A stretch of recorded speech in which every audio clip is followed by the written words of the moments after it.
नमस्कार, सभी दर्शकों का स्वागत है फिर से हमारे चैनल में ग्लोबल लेंस में। और एक कहानी मुझे याद आती है जिसमें राजा जो है वो सत्ता के लिए इतना अंध हो जाता है, वो कुछ भी करने को तैयार हो जाता है और बाद में धीरे-धीरे वो अपने ही शत्रुओं को बुलाकर खुद मदद करने के लिए बुलाने के बाद जो होता है, वो हम सबको पता है। ये भारत का इतिहास भी रहा है कि कितने सारे लोगों ने दुश्मनों की मदद की, केवल अपनी सत्ता पाने के लिए या सत्ता को कायम रखने के लिए। तो इतिहास से सीखना चाहिए ऐसा बोला जाता है, लेकिन आज भी हम देखते हैं कि हमने अभी भी इतिहास से नहीं सीखा है। और ये बात मैं आज क्यों कर रही हूँ कि आज ऐसी घटना हुई है जिसने हमारे देश की जो वर्ल्ड में छवि बन रही थी या बनी थी, उसको शर्मसार करने का काम किया गया है और ये जानबूझकर किया गया है, इसलिए इसका निषेध ज़रूर होना चाहिए। एक वैश्विक तकनीकी महाशक्ति के रूप में जब भारत उभर कर आ रहा है और पूरी दुनिया में अपना डंका बजा रहा है, कितने सारे लोगों ने उसकी तारीफ भी की है, तो किसी को ये सहन नहीं हुआ और किसको सहन नहीं हुआ, ये सब आप जानते हैं कौन हो सकता है। और इसी के बारे में आज हम चर्चा करेंगे क्योंकि आज दिल्ली में जो हुआ, वो नहीं होना चाहिए था। किसी भी स्तर पर इस तरह की जहाँ पर हमारे देश की जो शान आन-बान है वो नीचे आ जाए। तो आज मैं आमंत्रित करती हूँ फिर से हमारे political analyst Devendra Kumar sir. Sir आपका स्वागत है, आपने फिर से जॉइन किया। धन्यवाद वर्षा जी, आपको और आपके दर्शकों का। सर जब से न्यूज़ आई है तो सही में सर बहुत गुस्सा आ रहा है क्योंकि एआई समिट में जितने भी वर्ल्ड लीडर्स आए उन्होंने बहुत तारीफ की हमारी और एक हमारी इमेज ऑलरेडी बन रही है, बन चुकी भी है, लेकिन कांग्रेस ने पर्टिकुलरली यूथ कांग्रेस ने जो आज तमाशा किया वहां जाकर उससे कभी भी देश की जनता माफ नहीं करेगी। देखिए, मैं आपको ये बताऊँ कि कांग्रेस ने और यूथ कांग्रेस ने आज ये साबित कर दिया कि कांग्रेस को कभी इस देश के विकास में इंटरेस्ट था ही नहीं। अब मैं मानता हूँ कि अब इस विषय में किसी को किसी भी प्रकार का प्रश्न नहीं होना चाहिए। बिल्कुल नहीं। आपके राजनीतिक मतभेद हो सकते हैं, मनभेद भी हो सकते हैं। चलिए ये भी मान लेते हैं जिस प्रकार से राहुल गांधी और पूरी कांग्रेस प्रधानमंत्री नरेंद्र मोदी के लिए जो द्वेष लेकर घूमती और स्वयं राहुल गांधी जी भी, तो इसे देखकर तो ये भी मान लीजिए कि चलिए आपके मनभेद भी मान लेते हैं, परंतु आपके पॉलिटिकल मतभेद, आपके राजनीतिक मतभेद और आपके मनभेद, आपका द्वेष, ये कितने भी बड़े क्यों ना हो, वो कभी भी इस देश से बड़े नहीं हो सकते। बिल्कुल सही सर। हालांकि यूथ कांग्रेस ने आज ये साबित कर दिया कि कांग्रेस के लिए मतभेद, पॉलिटिकल मतभेद, राजनीतिक मतभेद या मनभेद और द्वेष तो बड़े है ही है, यस। देश से बड़े हैं, सत्ता इन सबसे बड़ी है। ये जो भी हो रहा है, कांग्रेस यूथ कांग्रेस के नेताओं ने जो आज किया, इसके लिए मैं आपको बताऊं कि एक उन्हीं के नेता है कांग्रेस के ही, गुरदीप सप्पल, हम्म। वो भाई साहब ये बता रहे हैं कि ये तो युवाओं ने जोश में आकर कर दिया। हम्म। ये किस प्रकार का जोश है गुरदीप जी, जो देश में विदेशों से लोग आए हैं, आज की पीढ़ी के जेन ज़ी के लोग वहां पर बैठे हैं, विश्व में आने वाली तकनीक के ऊपर जहां चर्चा हो रही है, विश्व के लोग अपनी उस तकनीक में अपने उन्होंने जो किया है वो दिखाने और हमने जो किया है वो देखने आए हैं, वहां पर ये अधनंगे जाकर घूमते हैं। यस। तो ये कांग्रेस ने ये साबित किया दोबारा से। मैं ऐसा मानता हूं कि इस प्रकार के प्रदर्शन से कांग्रेस और यूथ कांग्रेस ने ये साबित किया कि वो भारत को किस प्रकार की स्थिति में देखना चाहता है। भारत के लोगों को ये बिना शर्ट के देखना चाहते हैं और पूरे विश्व में दिखाना भी चाहते हैं। इनको पता होना चाहिए कि भारत के लोग आज विश्व की जो जानी-मानी ब्रांड्स हैं, उस ब्रांड्स के कपड़े पहनते हैं। आपके समय में ब्रांड्स थी भी नहीं, ना आपने कोई बनवाई भी थी। आपके समय में कोई ब्रांड आज भारत स्वयं एक ब्रांड है। मेक इन इंडिया और यूपीआई आप देख लीजिए। एंटोनियो गुटरेस ने कहा यहाँ पर आकर कि भारत ग्लोबल साउथ के लिए डिजिटल पब्लिक इंफ्रास्ट्रक्चर का लीडर है। एक आदर्श आदर्श उदाहरण प्रस्तुत किया है भारत ने। उन्होंने यूपीआई का उल्लेख किया। हमें याद होना चाहिए जब डिजिटल पेमेंट की बात हुई थी, ऑनलाइन ट्रांजैक्शंस की बात हो रही थी, पूर्व फिनांस मिनिस्टर, वित्त मंत्री पी चिदंबरम अपनी सरकार के और कांग्रेस की नाकामियों को संसद में गिनवा रहे थे। क्या वहां पर कोई पॉइंट ऑफ सेल्स हैं? क्या वहां पर इलेक्ट्रिसिटी है? क्या वहां पर इंटरनेट है? ये सारे प्रश्न शायद चिदंबरम जी अपने आप से पूछ लेते तो पता चल जाता कि हम लोगों ने ये सब नहीं किया है। या फिर मैं ये कहूं कि पी चिदंबरम जी संसद में बैठकर ये बता रहे थे कि भाई साहब आप कैसे कर पाओगे, हमने ये सब तो किया ही नहीं है। परंतु आज यूपीआई से पूरे विश्व में सबसे ज्यादा ट्रांजैक्शंस होते हैं। मैं आपको बताऊं, कल की बात है, मैं कर्णावती में रहता हूं, ज्यादातर मैं ऑनलाइन ट्रांजैक्शंस करता हूं। मेट्रो में मैं जाता हूं, यहाँ पर मेट्रो भारत की गुजरात की मेट्रो अहमदाबाद, ये कर्णावती में जो मेट्रो बनी है, इसकी स्वच्छता और इसका जो पूरा का पूरा व्यवस्थापन है वो देखने लायक। वो मेरे पास कैश नहीं रहता और करीब 15 रुपए मुझे घर पे आने, मैंने जाकर पूछा, वहां पर उन्होंने मुझे तुरंत ही क्यूआर कोड दे दिया। 15 रुपए महज मुझे पे करने थे, मुझे क्यूआर कोड मिल गया, मेरे पास कैश नहीं था, मेरा काम चल गया। अन्यथा मुझे, अगर ये कांग्रेस के राज में मैं रहता तो मुझे कोई एटीएम ढूंढना पड़ता, एटीएम से फिर समस्या ये होती कि मुझे 100, 200, 500 की नोट मिलती, फिर मैं वहां जाता तो बोलते हैं कि भैया छुट्टे नहीं है। यस। आज आप कहीं पर भी जाइए, 5 रुपए का कोई अगर पैकेट भी खरीदता है वो ऑनलाइन पेमेंट कर देता है। सब्जी लेकिन वाले सब्जी वाले ऑनलाइन पेमेंट कर रहे हैं। ये सर डिजिटल क्रांति में भारत आज इस गति से बढ़ रहा है और इसी गति से यूथ कांग्रेस को समस्या है, क्योंकि इन लोगों ने भारत के विकास को कभी गति दी ही नहीं। ये चाहते थे कि भारत की गति पूरे विश्व में कुछ होता है तो अंत में यहां आना चाहिए। जैसे आप देखिए, इंटरनेट लास्ट में आया, मोबाइल फोन पूरा विश्व इसका प्रयोग कर रहा था, हमारे पास बाद में आए। टेलीविजन करीब करीब 50 के दशक में तो पूरे विश्व में आ गए थे, हमारे यहाँ 80 के दशक में आए। टेलीफोन देख लीजिए, क्या होता था करीब, ये चलिए सैम पित्रोड़ा से मैं इतना सहमत नहीं रहता हूं कभी भी, परंतु वो जब आए तो एसटीडी पीसीओ खुले, अन्यथा क्या करना पड़ता था, यहां से फोन करो, वहां से बुक होता था, फिर वहां से कॉल आता था। ये सिनारियो सालों तक कांग्रेस ने बनाए रखा। आज एंटोनियो गुतरेस ने जो कहा, ये भारत है। सैम ऑल्टमैन क्या कहते हैं, ओपन एआई के सैम ऑल्टमैन आए थे, उन्होंने क्या कहा, उन्होंने कहा कि हम भारत में डेटा सेंटर इंफ्रास्ट्रक्चर खड़ा करना चाहते हैं। उन्होंने टाटा ग्रुप के साथ अपने काम करने की अपनी तैयारी भी दिखाई। क्या कहा, हमारा मानना है कि एआई का डेमोक्रेटाइजेशन होना चाहिए, इसका लोकतांत्रिकरण होना चाहिए। ये यस सर। कांग्रेस आज ये कहती है कि भारत में लोकतंत्र खतरे में है, एआई का लोकतांत्रिकीकरण हो रहा है, इनको समस्या हो रही है। मैं आपको ये बताऊं, एक और चीज मैं आपको बताना चाहता हूं कि समस्या क्या है। समस्या ये है कि भारत का एआई का जो बिजनेस है वो काफी बढ़ रहा है।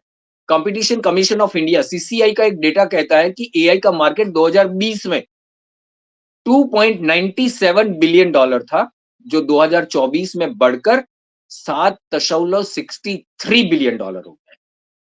यानी 5 साल के अंदर ये 3 गुना बढ़ा है। Yes sir.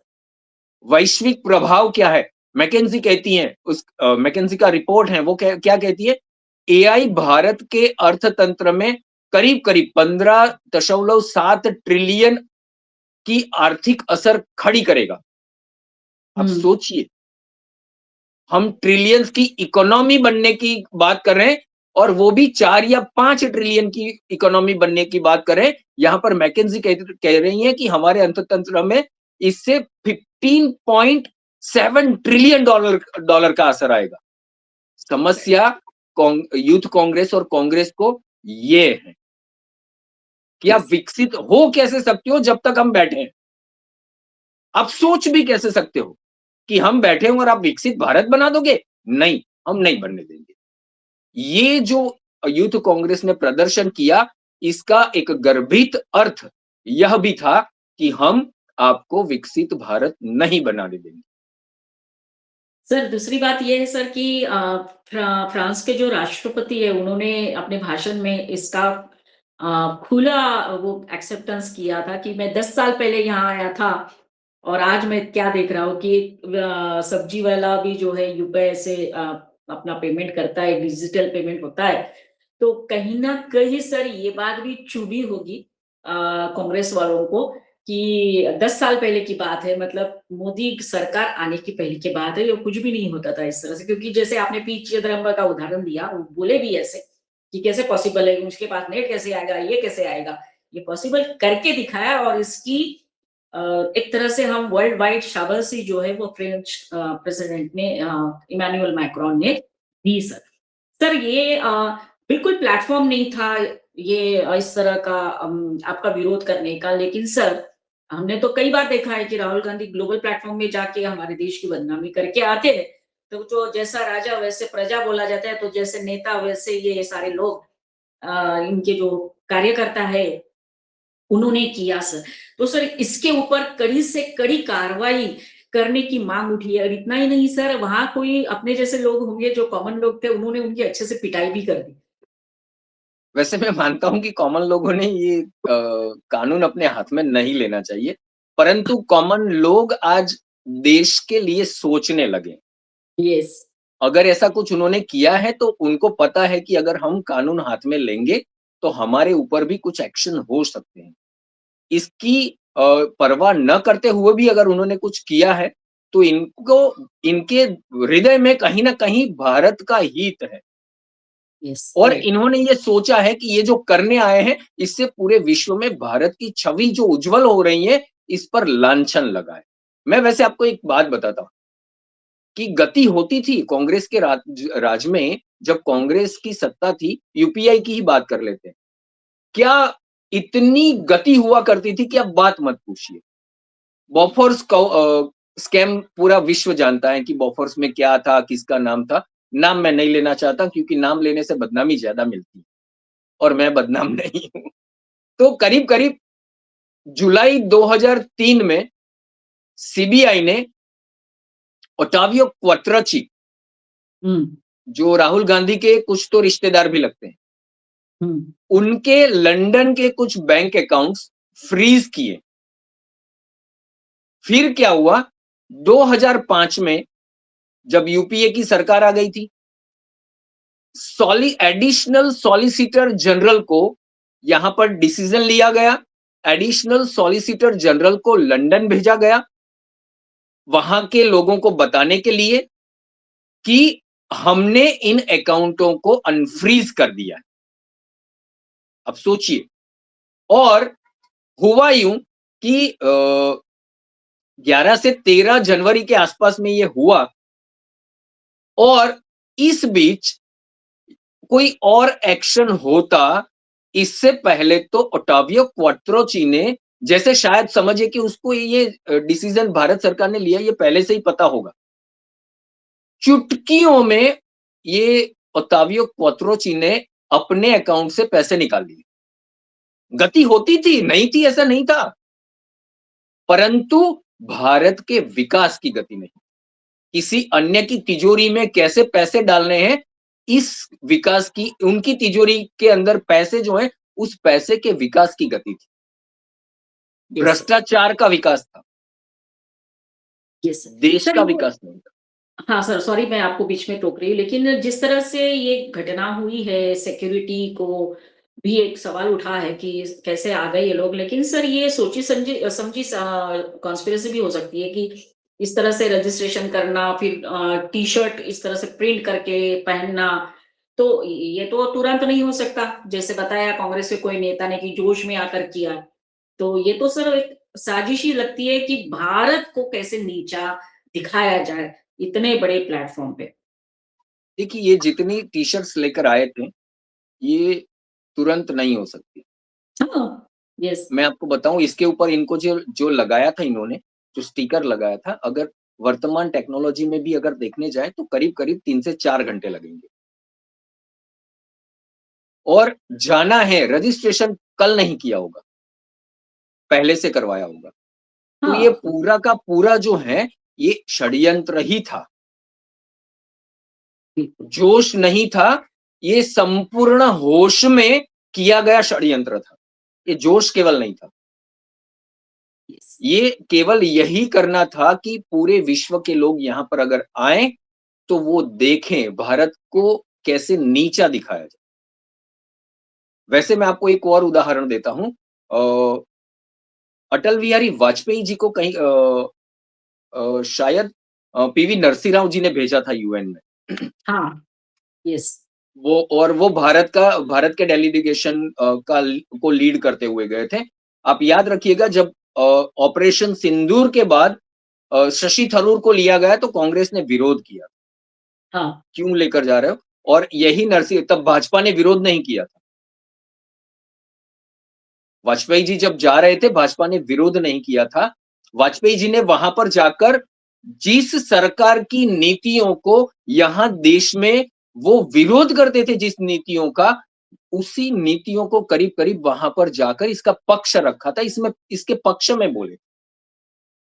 मुझे ऐसा याद है कि किसी पाकिस्तान के किसी पत्रकार ने उनको पूछा था कि आप ये नीतियां तो वहां पर आप अपने देश में तो इन नीतियों का विरोध करते हैं, फिर यहाँ पर आप समर्थन कर रहे हैं। वाजपेयी जी का जो उत्तर था ना, वो बहुत ही कांग्रेस को आज ये याद रखना चाहिए इस उत्तर को हुँ, और इस पर सोचना भी चाहिए कि आपके प्रधानमंत्री ने कांग्रेस पार्टी का जो प्रधानमंत्री बना था जब देश का, तब उन्होंने भेजा था और विपक्ष के उस नेता ने क्या उत्तर दिया था विश्व को। वाजपेयी जी ने कहा था कि देखिए, हम घर में भले ही 100 और 5 हैं, परंतु अगर कोई बाहर वाला आएगा ना, तो उसे याद रखना होगा कि हम 105 हैं। बिल्कुल, यस, तो कांग्रेस को आज ये याद रखना होगा कि आपने पूरे विश्व में दिखा दिया कि आप कभी भी 105 बनने के लिए तैयार नहीं हैं, नहीं हैं और नहीं हैं। आप सदैव 100 और 5 की आपकी नीति है और यही नीति आपने हिंदुओं को बाँटने के लिए भी अपनाई थी। यस, और यस, इससे आगे मैं एक और भी बात कहूँ कि षड्यंत्र तो था ही, पहले से ही किया होगा। कोई जोश में कुछ नहीं होता। इतने सारे लोग भी एकत्रित तुरंत नहीं हो जाते, डरते भी हैं लोग, तो कुछ आश्वासन भी मिले होंगे कि कौन क्या करेगा, तब जाके कोई आया होगा। परंतु मैं कहना ये चाहता था कि विरोध आपका किससे है? प्रधानमंत्री नरेंद्र मोदी जी से। आपको विरोध करना है प्रधानमंत्री नरेंद्र मोदी का। मैं ये कहना चाहता हूँ ये भाजपा का विरोध नहीं कर रहे हैं। इनका द्वेष जो है वो प्रधानमंत्री से। इनको बिल्कुल, ये क्योंकि ये इन्होंने अगर ये कर रहे हैं तो मैं बता दूं कि इन्होंने ये मान लिया है कि जब तक ये हैं तब तक राहुल गांधी का जो सपना है प्रधानमंत्री बनने का और कांग्रेस का जो सपना है राहुल जी को प्रधानमंत्री बनाने का वो पूरा होना नहीं है। तो यस, इनका जो ये देखिए कभी कहीं न हमेशा प्रधानमंत्री मोदी को ही इन्होंने टारगेट किया था लोकसभा में। स्पीकर ने कहा है ये, हाँ सर, यस, स्पीकर ने कहा है कि कुछ अनहोनी हो सकती थी। पंजाब में प्रधानमंत्री 20 मिनट तक खड़े रहना पड़ा जब कांग्रेस की सरकार थी।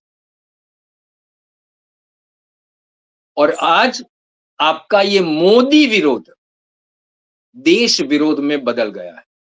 हुँ, आप हुँ, ठीक है, चलिए आप राजनीति करते हैं, आपका विरोध हो सकता है, मानते भी हैं।